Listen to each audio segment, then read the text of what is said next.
I can start adding materials right inside this folder by kind of hovering around in between these two gray lines. You can see that as I hover over the gray lines and in between, they change to this green dotted line. What's nice is when I click that green dotted line, I can add a piece of material directly inside that folder or below it or above it just by clicking on it and choosing the piece of material that I'd like. I want this to go inside the folder, so I'm going to go right here, click the green plus, and do Add Assignment. Once you've pressed Create Assignment, you'll notice a similar form editor to the one that we used to create a folder. So I'll give this a name. I will put my directions. You'll notice I have some similar options as with the folder across the top toolbar here.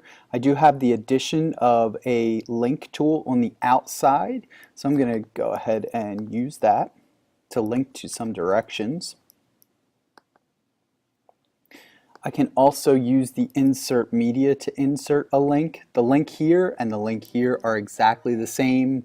They're just a little bit easier to get to right here versus having that extra click of the insert content.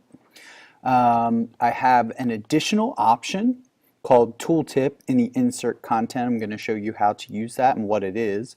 So I highlight a word or set of words, hit tooltip, and I get a space here. So when a user rolls over top of that set of directions, in this case with their mouse, they will see your additional hint text that shows up here. I'm going to say, read these carefully.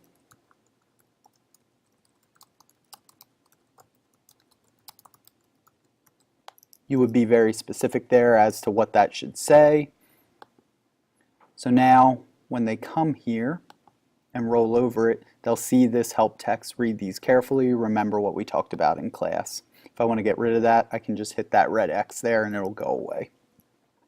I'd also like to show you that if I use the insert content, image or media, and I go to from the web, I have two options now. I have image and I have media. Media is used for things like video, embedding a Google form inside your directions can be done this way.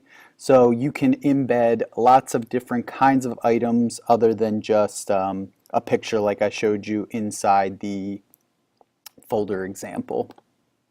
So I'll go ahead and cancel out of that. I have my name, have my directions. You'll notice that now I have some additional options underneath.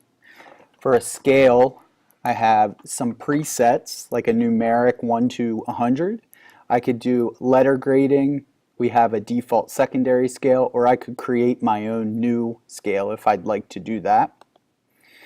I can give this assignment a graded category, which correlates to the gradebook that's inside of Schoology. So right now this is an ungraded assignment. If I hit that drop down, you'll see create new, and I'm just going to, for my own sake, say this is a homework assignment. I can also check that off as a midterm or a final. Anytime I see this question mark, you're going to see one of those tooltips pop up. So that's what a tooltip looks like in the live sense. I can go ahead and assign this again to all the sections or choose that I just wanted to go to period 1, for example. But I'm going to leave this to go to all the sections. I'm going to say this should be due on April 15th at 11:59. And then along the very bottom, we've got some advanced options. So right now, submissions are enabled. I can allow my students by clicking this button to see one another's grades and compare themselves against their classmates.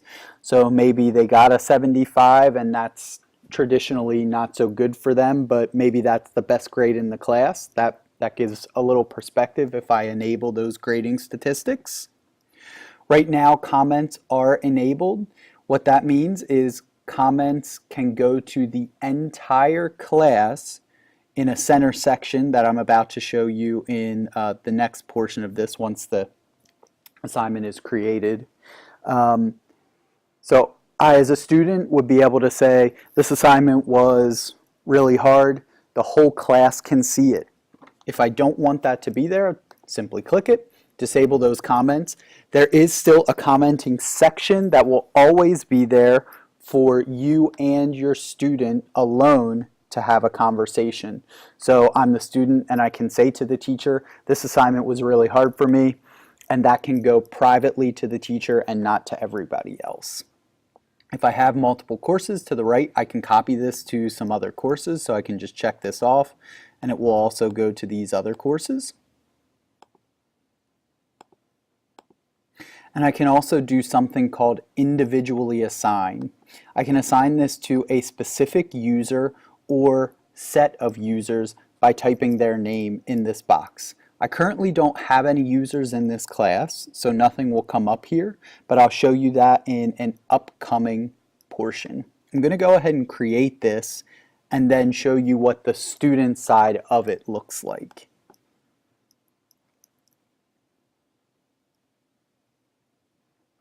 Okay, so here is my folder. Remember, we created that assignment inside the folder. Hit the drop down. Here is my assignment. It will always have this kind of like paper with the pencil over top of it. So that's what it looks like from the teacher side.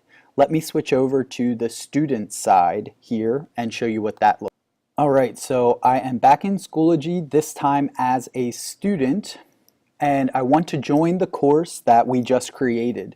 So as a student, I see the same things that the teacher sees. I just have less control over exactly where I can get to. I'm also going to go to the Courses tab at the top, and I'm going to hit Join. Notice that Create was here for a teacher. The only thing that the student sees is Join. So I'm going to go ahead and hit Join. That pops up a dialog box that asks for an access code. Let's switch back to our teacher view temporarily. So I come back over to my teacher view and I see that I have some access codes on the left hand. If I hover over those, I'll see which period those belong to. Remember, when we created the course, we named those sections by the period that we needed those to go to. That's why your naming convention needs to be really clear. So I'm going to add myself as a student to period 1. Coming back over to the student side, I'll go ahead and put that access code there and hit Join. Once I hit Join as the student, I can see all the things that are available to me as made available to me by the teacher. So I see the test folder. I can also click this caret arrow or click the name of the folder itself to see the contents of the folder. Here's my test assignment that we created. I'll go ahead and click its name. So I see the directions here. If I scroll over and click, I can see that link that was provided to me. And I'd like to show you how a student would submit an assignment. So you see they have submissions here. I'll hit Submit Assignment. I have 3 options: Upload, Create, or Resources. So if I have something on my computer, I can upload it by pressing the little File button here and attaching that to the assignment. So I'll go ahead and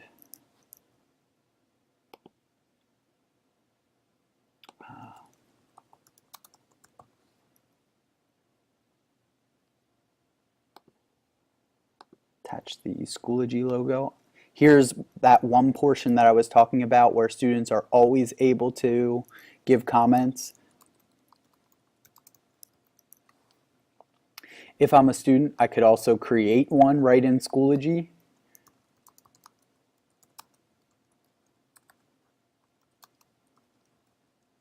And then I would hit Submit to submit that.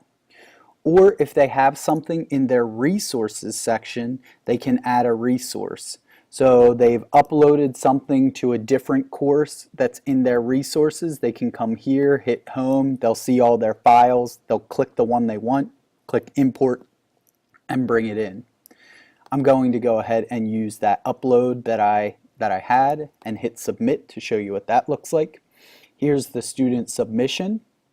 They can always resubmit, so if I want to resubmit, I'll use the create.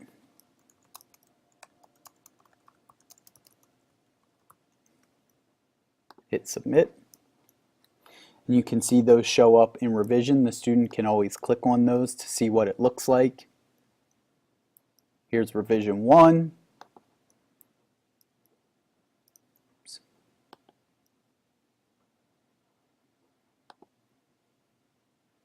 And here is revision 2. I'm going to switch to the teacher view quickly. If I come back into this assignment, now as the teacher, I'll see that Ryan submitted. Hey, Ryan joined the course. He submitted. Go ahead and click on his name. It'll bring up the submission. It always starts with the last submission that was made. So here's our revision 2. This is an example. If I click here, I can see the number of revisions that Ryan submitted. And there's revision 1. Okay, that's looking really good. I can comment to him. Only Ryan sees this comment. I can also attach a file. For example, if he didn't follow the format, I can reattach the format and the rubric. I can give audio or video feedback by clicking the audio or video. So that is an assignment both from the teacher and the student view.